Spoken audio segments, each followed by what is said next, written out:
네, 저는 미국에서 태어났습니다. 미국에서 태어나는 가운데서 많은 추억들이 있어요. 어린 나이에 축구도 하고 농구도 하고 어린 나이는 맨날 밖에서 노는 수영 많이 하는 그런 순간들을 많았는데 많은 추억들이 있지만 제가 한 가지 좋은 추억이 있습니다. 그 중에 한 가지 좋은 추억은 바로 주말마다 부모님과 함께 장 보러 가는 거였습니다.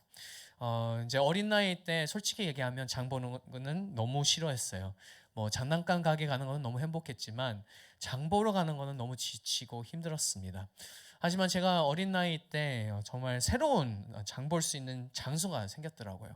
그래서 우리 어머님이 태광아 같이 가자 이렇게 얘기를 하면서 같이 가게 되었던 곳이 있는데 그것은 바로 코스트코였습니다. 코스트코. 왜 코스트코 처음 갔는데요. 너무 신기했었어요. 무슨 웨어하우스 안에서 막 물건 팔고 뭐 이런 곳이 왜 있을까라는 고민이 있었지만 그래도 한 번의 순정을 통해 엄마랑 같이 가게 되었습니다. 근데 그곳에서 신세계를 맛보게 됐습니다. 여러분 코스트코 가시면 한 가지 좋은 이유, 왜 우리가 가야 되는 이유가 있는데요. 그것은 바로 샘플입니다. 주말만 되면 맛있는 음식, 맛있는 샘플들이 꽉 차려져 있었어요. 그래서 어머님이랑 같이 이 맛있는 음식 먹으러 갔었습니다. 이 샘플을 먹으러 갔었던 것이죠. 그래서 이 하나씩 맛보고 와 이런 것도 먹을 수 있고 와 저런 것도 먹을 수 있고 너무 좋다라고 하면서 어린 나이에 엄마가 같이 코스코 갈래 했을 때마다 이번엔 주말이니까 또 샘플이 있겠구나라는 마음을 가지고 열심히 배를 채웠던 기억이 있습니다. 그리고 정말 맛있으면 저희가 어떻게 하죠? 엄마 이거 사줘 이렇게 하게 되는 순간들도 많았습니다. 근데 이 샘플이라는 것은 알고 보니 이것이 바로 소비자들의 구매하게 유도하는 마케팅 방식이었더라고요. 그것은 바로 샘플 마케팅이라고 합니다. 이 샘플 마케팅 전략을 바로 미국의 시리얼 회사 포스트라는 시리얼 회사가 있거든요. 그 창립자이신 C.W. 포스트가 처음으로 도입했다고 합니다. 그래서 이분은 바로 시리얼을 공짜로 맛보게 하고 그래서 그 맛보게 되면 분명하게 이분들이 구매할 것이다라고 믿음이 있었던 것입니다. 그래서 미리 맛보았던 이 시리얼을 먹게 되니까 그 즉시 사게 된다. 이 마케트 그 전략이 있었던 것이죠. 근데 놀랍게도 여러분 이 시리얼 마케팅 방식, 이 샘플 방식이 우리의 삶 가운데 너무 잘 되어 있습니다. 여러분 올리브영 한번 가보십시오. 샘플이 가득 차 있습니다. 한번 로션 발라보고 토너 어떤지 한번 확인해보고 자매님들은 이제 메이크업 지우는 그것도 한번 확인해보고 이거 괜찮다 이렇게 이제 보고 해보고 결정해서 살 수 있는 이런 마케팅 방식이 있습니다. 그냥 올리브영일까요? 뭐 저희 아이스크림 가게만 가도 느낄 수 있습니다. 바스킨로빈스 가시게 되면 새로운 맛이 있어요. 여러분 새로운 맛이 궁금하잖아요.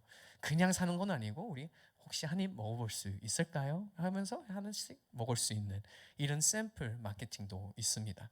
그뿐만 아닙니다. 이제는 코스코뿐만 아니라 이마트, 트레이더스 뭐 여러 가지 대형 마트에서는 샘플이 꽉 차 있어요. 그리고 이제 이모님들은 늘 얘기하죠. 한번 먹어보세요.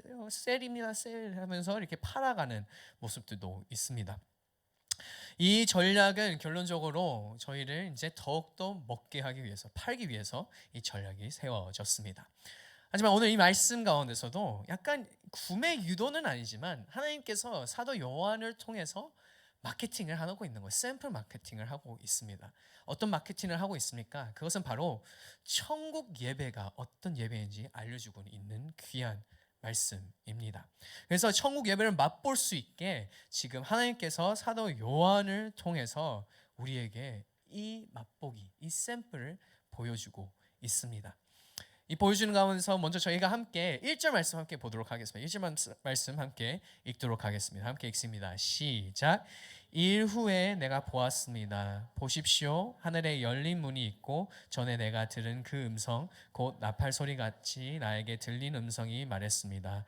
이리로 올라오노라. 그러면 내가 이후에 마땅히 될 일들을 내게 보여주겠다.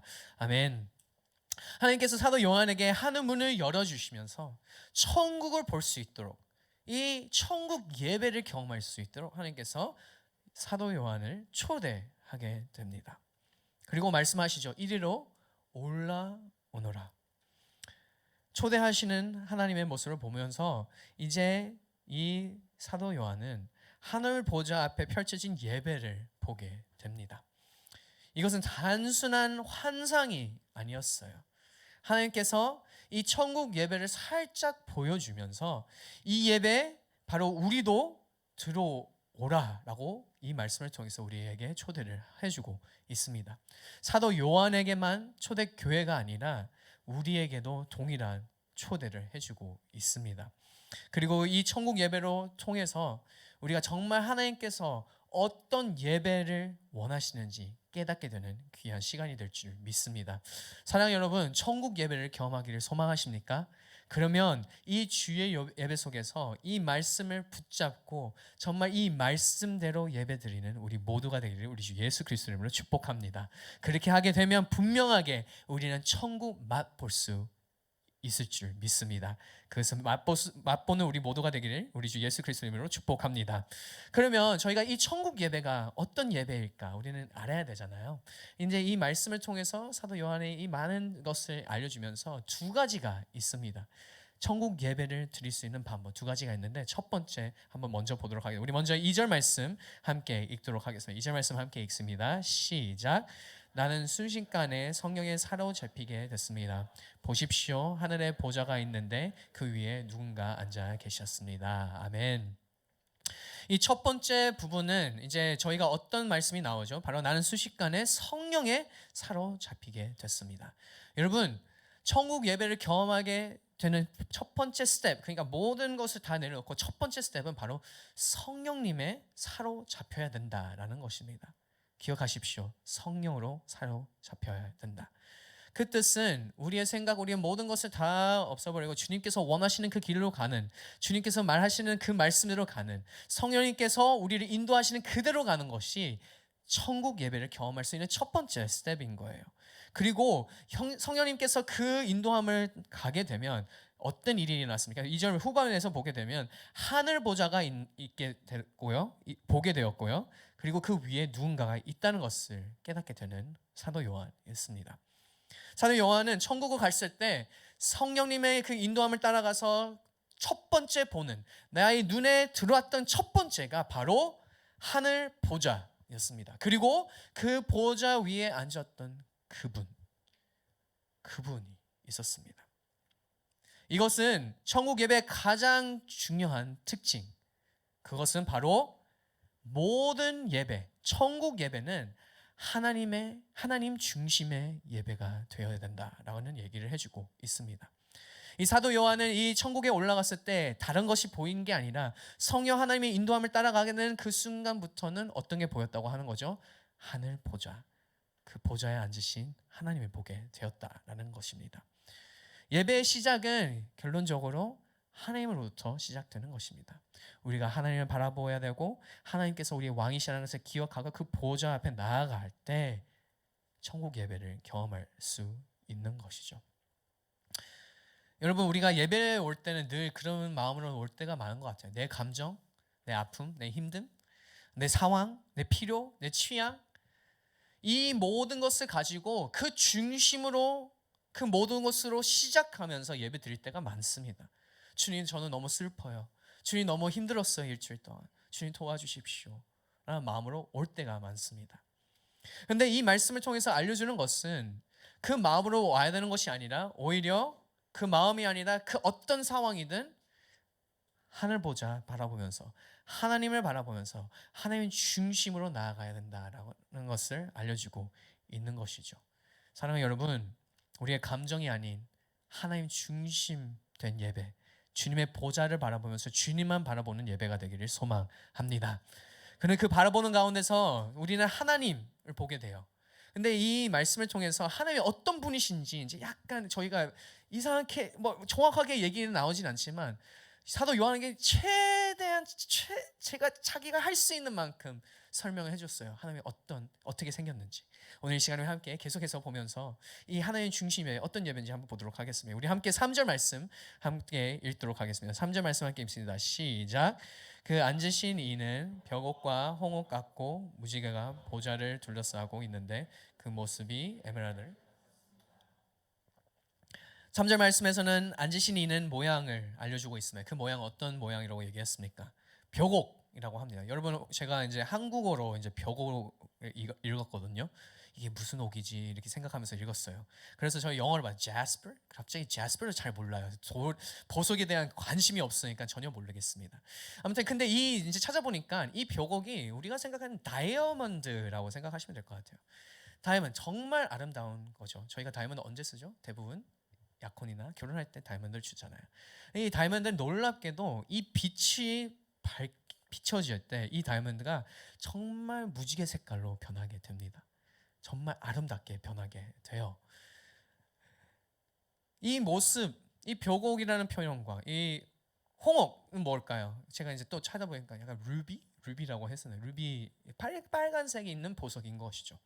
근데 이 모든 표현이 사도 요한이 이제 하나님을 그 보좌를 보면서 하나님을 봤을 때 이 모든 표현은 보석 같은 정말 아름다운 하나님이시다라고 얘기를 해주고 있는 것입니다.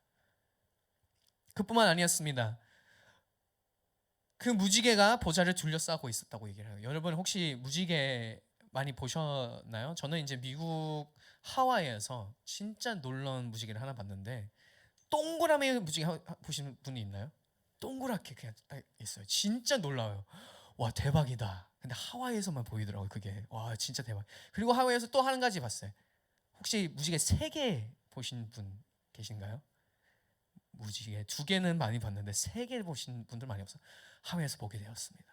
근데 이 제가 이제 미국에서 이제 많은 것을 많이 봤지만 그 정말 너무 예쁘게 된 무지개는 정말 모든 색깔이 잘 보이더라고요. 근데 이 표현은 제가 이제 상상해 해봤어요. 사도 요한이 이제 하나님을 봤을 때 이 다이아몬드 같은 이 루비 같은 하나님의 모습을 보면서 이 하나님 그 보좌가 이제 둘러싸인 것은 바로 많은 수많은 색깔이 있는 무지개가 둘러싸여 있었다.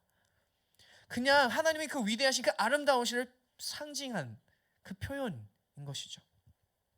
근데 그뿐만 아니라 이렇게 얘기하는 거죠. 무지개가 보좌를 둘러싸고 있는데 그 모습이 어떤 모습이었다? 에메랄드, 그린, 초록색 그 보석. 좀 너무 많은 색깔들이 있는 거예요. 정말 아름다운 그 자체였다고 얘기를 해주고 있는 것입니다. 보석빛 무지개와 같은 이 요소들은 하나님의 아름다움을 알려주고 있는 것이죠. 근데 여러분 이 무지개도 다른 것도 이제 저희가 이제 상상할 수 있습니다. 바로 어떤 것이죠? 창세기 말씀을 생각해 보십시오. 노아의 홍수의 사건. 홍수 사건 이후에 하나님께서 어떤 말씀하셨습니까? 나는 이제 더 이상 이렇게 안 하겠다. 그래서 무지개를 약속을 해주셨어요. 그래서 무지개는 또 하나님의 약속에 대한 상징이 있는 것이죠. 즉 아름다우신 하나님, 약속을 지켜주시는 하나님. 이 하나님을 보게 된 사도 요한이었습니다. 근데 거기서 멈추지 않습니다. 또 4절 말씀 함께 읽도록 하겠습니다. 4절 말씀 함께 읽습니다. 시작. 또 보좌 둘레에는 24개의 보좌가 있고 그 보좌에는 24명의 장로가 흰 옷을 입고 머리에 금융을 쓰고 앉아 있었습니다. 아멘. 또 이 4절 말씀을 보게 되면 이 중심이 바로 하늘 보좌 하나님께서 계시고 많은 색깔들이 있고 그 또 둘러싸여 있는 게 24명의 장로들이 있다라고 얘기를 해주고 있습니다. 많은 학자들이 이 24명의 장로는 누구일까 이 질문 가운데 이렇게 말씀을 하더라고요. 구약 시대에서는 12지파를 상징하고 있고 그리고 신약에서는 12사도 24명이잖아요. 결론적으로 구원을 받았던 모든 사람들을 이제 알려주고 있는 것이죠. 그 구원에 얻었던 모든 사람들의 중심이 누구에 있다? 하나님이 계신다라고 얘기를 해주고 있는 것입니다. 그리고 이들은 흰옷을 입었습니다. 흰옷을 어떻게 이제 계속해서 요한계시록에서 저희가 이제 보게 되는 흰옷이 예수 그리스도의 믿음을 통해서 우리가 흰옷을 얻는다라고 계속 말씀하셨는데 그래서 구원을 받았던 사람들인 것이죠. 근데 그 머리에 뭐 있었죠? 금 면류관이 있었다고 합니다. 근데 이 24명 중심이 하나님이 계셨다라고 얘기를 해주고 있습니다. 여기서 끝나지 않습니다. 우리 5절 말씀 함께 보도록 하겠습니다. 5절 말씀 함께 읽습니다. 시작. 보좌로부터 번개들과 으르렁거리는 소리들과 천둥 치는 소리가 나고 보좌 앞에 7 등불이 타오르게 있는데 이것은 하나님의 7 영입니다. 아멘. 5절 말씀에서는 또 위대한 그 날씨에 있는 위대한 번개와 천둥 소리를 상징하면서 이 보좌에 둘러싸여 있다고 또 얘기를 해주고 있습니다. 이 표현은 저희가 이제 출애굽기 말씀을 보게 될 때 모세가 하나님의 시내산에서 만났을 때 하나님의 임재가 임했을 때 천둥 소리와 번개 소리를 이제 상징하면서 얘기를 했었잖아요. 그래서 이스라엘 백성들은 그것을 두려워하면서 너무 무서워했다라고 얘기를 했었던 이 출애굽기 말씀인데 결론적으로 하나님의 임재, 하나님의 그 위대하심, 그 영광의 능력을 드러나는 말씀입니다. 정말 놀라운 씬인 거죠. 근데 이 모든 것의 중심이 누구 있다고요? 하나님이 계신다. 여기서 끝이 아닙니다. 6절 말씀 함께 보도록 하겠습니다. 6절 말씀 함께 읽습니다. 시작. 또 보좌 앞에는 수정처럼 맑은 유리 바다와 같은 것이 있고 보좌 가운데와 보좌 둘레에는 앞뒤로 눈이 가득한 네 생명 있습니다. 6절 말씀을 보게 되면 바로 보좌 앞에서 뭐가 있다고 합니까? 바로 수정처럼 맑은 유리 바다. 혹시 그런 사진 보신 적이 있는지 모르겠지만 정말 너무 잠잠한 그 바다를 보게 되면 정말 거울처럼 볼 때가 있어요. 근데 그런 상상을 하는 거죠. 그 거울처럼 유리처럼 딱 있는 바다. 이것은 무슨 의미가 있을까요? 하나님의 보좌 앞에는 아무 흐트러짐, 그냥 완벽하다라는 것을 알려주고 있는 것이죠. 그리고 거룩하신 하나님, 평온하신 하나님, 그런 하나님이다라는 것을 알려주고 있습니다. 그리고 이제 저희가 이제 상상할 수 있는 이 바다도 또 표현하는 게 있는데 이제 구약의 말씀을 보게 될 때는 또 홍해 사건 뭐 아시죠? 우리가 이 모세 출애굽기 하는 그 가운데서 이 이스라엘 백성들 홍해를 건너고 그리고 가나안 땅 들어가서 요단강을 건넜던 이 바다를 건너야지만 우리가 주님 앞에 나아갈 수 있다라고 얘기를 또 해주고 있는 것이죠. 그리고 이 보좌 둘러싸여 있는 또 뭔가 있었습니다. 네 생물들이 있다고 합니다.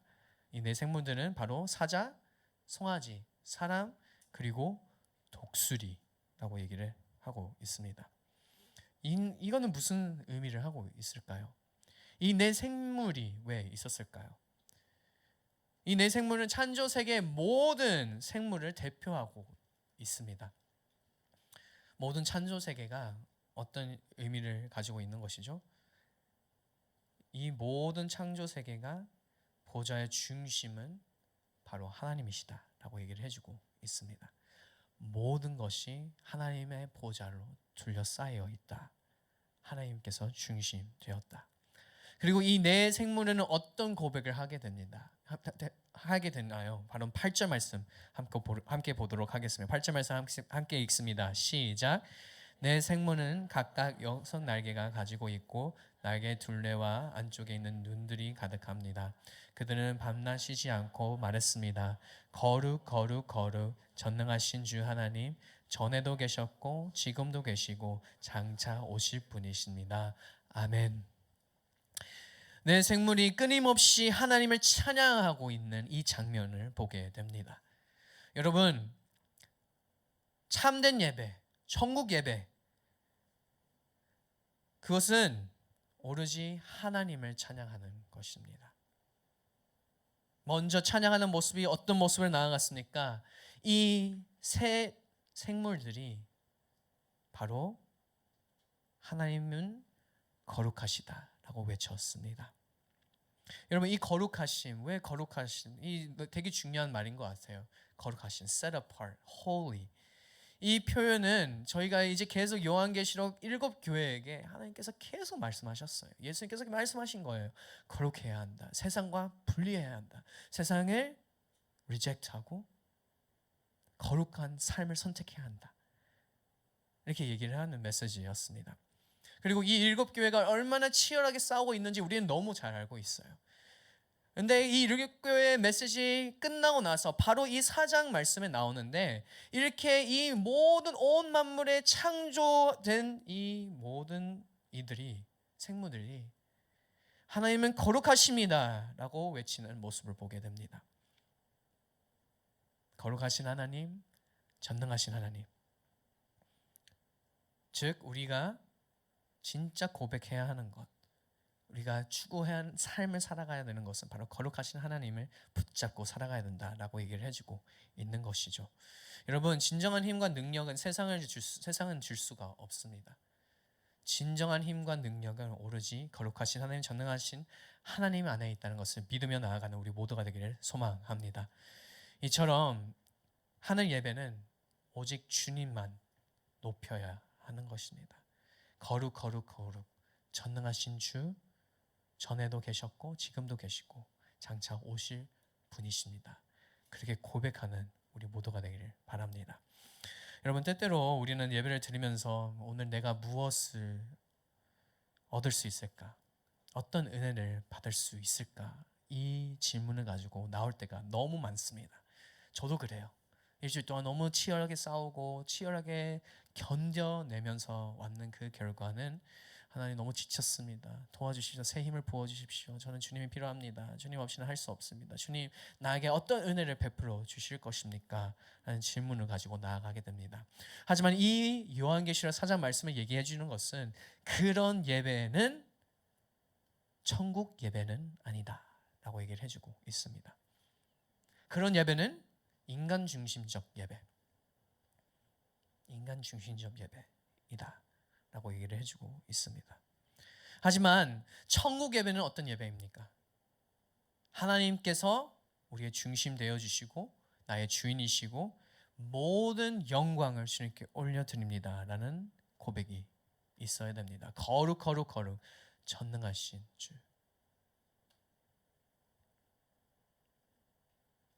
그러면 우리는 이 마음을, 이 예배의 태도는 완전히 달라져야 합니다. 여러분의 상황, 여러분의 아픔, 여러분의 힘듦이 드러나는 것이 아니라 그럼에도 불구하고 저는 주님을 찬양합니다. 주님 홀로 영광 받으소서. 이 고백으로 나아가야 되는 것이죠. 사랑하는 여러분, 우리 W 공동체는 사람 중심 예배가 아닌, 내가 위로받기 위한 예배가 아닌, 내가 이런 상황일지라도 전능하신 하나님, 거룩하신 하나님, 주님의 이름만 높여드립니다. 주님, 우리의 예배 중심이 되어주시고 정말 천국 예배를 드릴 수 있는 우리 귀한 공동체가, 예배 처소가 되게 하여 주시옵소서 고백하는 우리 모두가 되기를 우리 주 예수 그리스도 이름으로 축복합니다. 전국 예배 첫 번째는 바로 하나님 중심 예배, 기억하십시오. 그러면 두 번째는 어떤 특징이 있을까요? 우리 함께 9절부터 11절 말씀 함께 읽도록 하겠습니다. 함께 읽습니다. 시작. 그 생물들이 영원토록 사시는 보좌에 앉으신 분께 영광과 존귀와 감사를 드릴 때 24명의 장로들은 보좌에 앉으신 분 앞에 엎드려 영원토록 사시는 분께 경배하고 자기들의 면류관을 내려놓으며 말했습니다. 주 우리 하나님이시여, 영광과 존귀와 능력을 받으시기에 합당하십니다. 주께서 만물을 창조하셨고 주의 기쁘신 뜻으로 인해 만물이 존재했고 또 창조됐습니다. 아멘. 두 번째 천국의 예배 특징은 바로 이것입니다. 하나님께 완전하게 순복하는 예배입니다. 24명의 장로들은 보좌 앞에서 어떤 행동을 하게 됩니다. 그것은 바로 첫 번째 행동은 바로 엎드렸습니다. 이것은 단순히 몸을 숙이며 그런 행위가 아니라 영적으로 하나님의 권위에 내 자신을 완전히 굴복시키는 표현인 것이죠. 주님의 권위에 순복하는 것입니다. Complete surrender, 완전한 순복. 여러분, 우리가 예배드릴 때 우리 두 손 높이 들고 하는 이 모습, 벌 쓰는 거 아니에요. 벌. 이거는 그냥 하나님께 표현한 겁니다. 저는 제가 할 수 있는 건 아무것도 없어요. 주님, I surrender to you. 저는 주님께 순복합니다. 이런 표현인 거예요. 그래서 여러분이 나중에 저희가 이제 예배 드릴 때 두 손 높이 들 때 그런 표현으로 가기를 바랍니다.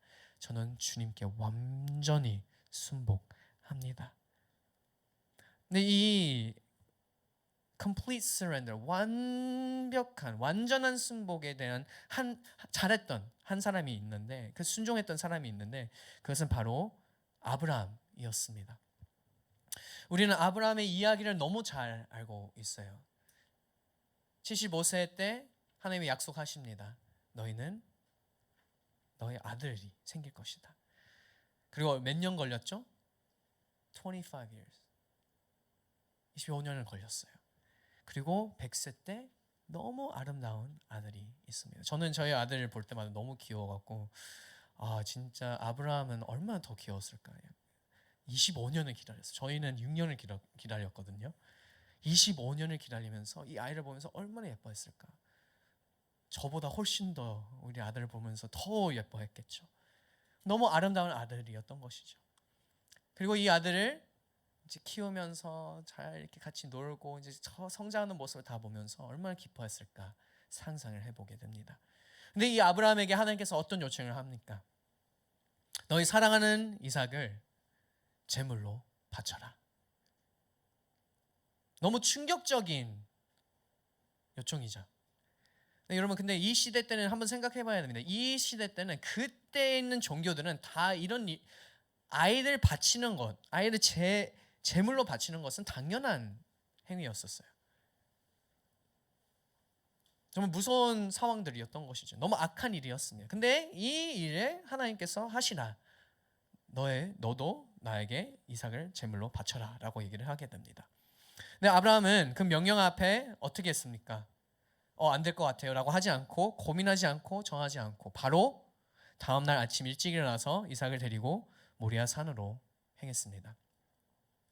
그리고 모리아 산에서 도착해서 아브라함은 자기와 자기의 아들을 같이 산 올라가서 가장 사랑하는 아들 이삭을 묶어 제단 위에 눕히고 칼을 들어 하나님께 바치려고 했습니다. 그리고 바로 그 내려 찍으려고 죽이려고 했었던 그 바쳤던 그 순간에 하나님께서 급히 아브라함을 부르시면서 멈춰라 라고 얘기를 해주면서 아브라함이 하나님 향한 절대적인 믿음과 순종을 증명했었던 사건이었습니다. 정말 놀라운 순종이었어요. 완전한 순복, 하나님께 완전히 순종했던 모습이었던 것이죠. 근데 여러분 이 모든 이야기 속에서 정말 놀라운 고백이 한 가지가 있었습니다. 그 고백은 바로 창세기 22장 5절 말씀에 나오는데요. 우리 함께 창세기 22장 5절 말씀 함께 읽도록 하겠습니다. 함께 읽습니다. 시작.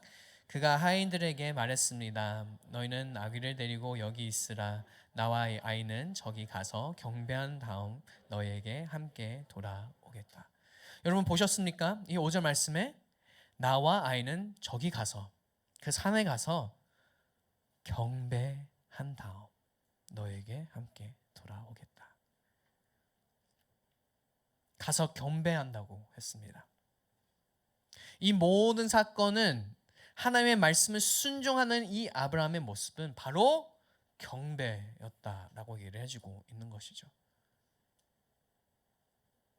하나님의 경배, 하나님의 예배, 하나님의 월십하는 것이었습니다.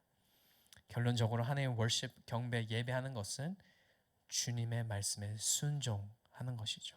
그냥 그의 뜻에 완전히 순복하는 것입니다. 우리는 바로 예배를 드릴 때 이런 마음의 태도로 나아가야 됩니다. 하나님, 제가 주님 앞에 겸손히 엎드립니다. 주님이 내 삶의 왕이십니다. 저는 I surrender. 저는 주님의 뜻대로 나아가겠습니다. 그렇게 예배드리는 우리 모두가 되기를 바랍니다.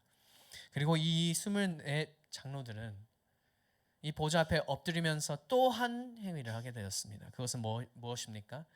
자기가 쓰고 있었던 그 면류관을 보좌에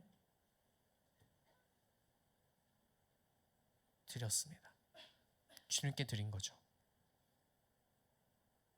이 면류관은 무슨 의미가 있었을까요?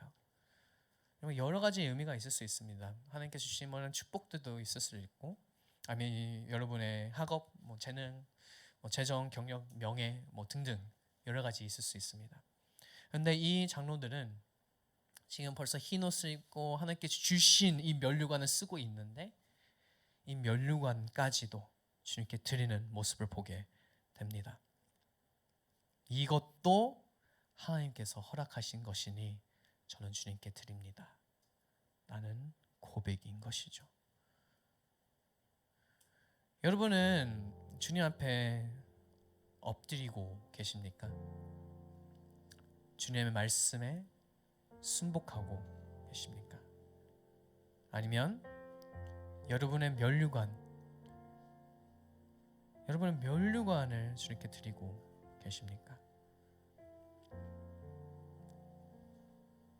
혹시 그것을 내 힘으로 지키려고 끙끙 매고 있는 사람들도 계십니까?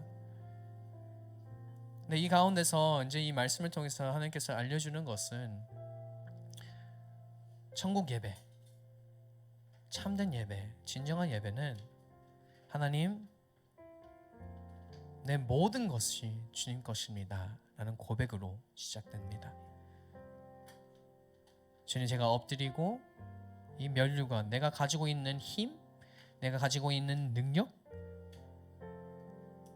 이 모든 것도 주님께서 허락하셨으니 주님께 드리겠습니다.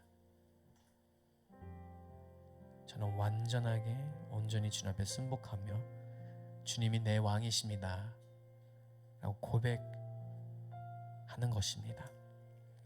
그리고 이 장로들은 어떻게 했습니까? 이 면류관을 내려놓고 마지막으로 이런 찬양의 고백으로 주님 앞에 나아갑니다. 주 우리 하나님이시여 영광과 존귀와 능력을 받으시기에 합당하십니다. 주께서 만물을 창조하셨고 주의 기쁘신 뜻으로 이내 만물이 존재했고 또 창조됐습니다. 사랑하는 여러분,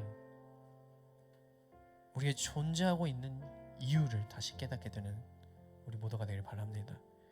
우리가 이곳에서 함께 모여서 예배드릴 수 있는 이유, 하나님께서 허락해 주셨습니다. 만물이 주의 기쁘신 뜻으로 생겨났고 주를 위해 존재합니다. 그래서 우리도 그 마음으로 그 책임을 가지고 주님을 예배드리겠습니다 이렇게 고백하는 우리 모두가 되길 바랍니다. 오늘 말씀을 통해서 하나님께서 사도 요한에게 보여준 이 천국 예배 맛보게 해주셨습니다. 천국 예배는 두 가지의 중요한 특징이 있었습니다. 첫 번째, 천국 예배는 하나님의 중심입니다. 예배는 내 기분이나 욕심, 어떤 인간적 목적이 아니라 오직 하나님께만 초점을 맞추면서 나아가야 되는 것이죠. 두 번째, 천국 예배는 하나님께 완전한 순복입니다.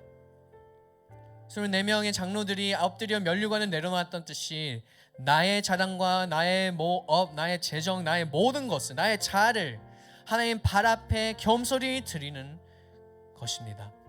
사랑하는 여러분, 오늘 이 예배 자리에 하나님께서 우리를 이르러 올라오너라 라고 초대하고 계십니다. 근데 이 초대장 가운데 우리는 어떻게 응답하실 것입니까? 우리는, 제가 소망하는 것은 우리 W 공동체는 이 초청에 담대하게 응답하며 그 하늘 보좌 앞에 나아가 주님의 중심의 예배, 그 보좌 앞에 엎드려 나의 모든 것을 내려놓고 주님께 순종하겠습니다, 순복합니다, I surrender to you 고백하는 우리 모두가 되기를 소망합니다. 천국 맛보기로 하기를 원하십니까? 그러면 오늘부터 시작하면 됩니다. 오늘 이 하루가 마지막 예배라고 생각하시면서 이 천국 맛을 볼 수 있는, 천국 예배 맛을 볼 수 있는 그런 시간이 되길 소망합니다. 그럼 어떻게 해야 할까요? 내가 중심이 되는 것이 아니라 하나님을 바라보십시오. 그리고 complete surrender, 순복하십시오. I give up. 주님, 제가 할 수 있는 건 아무것도 없습니다. 나를 다스려 주시고 나를 붙잡아 주시고 주의 뜻대로 제가 살겠습니다. 이렇게 고백하기를 우리 주 예수 그리스도 이름으로 축복합니다. 오늘 이 시간에 우리 함께 이 천국 예배를 한번 맛보기를 원합니다.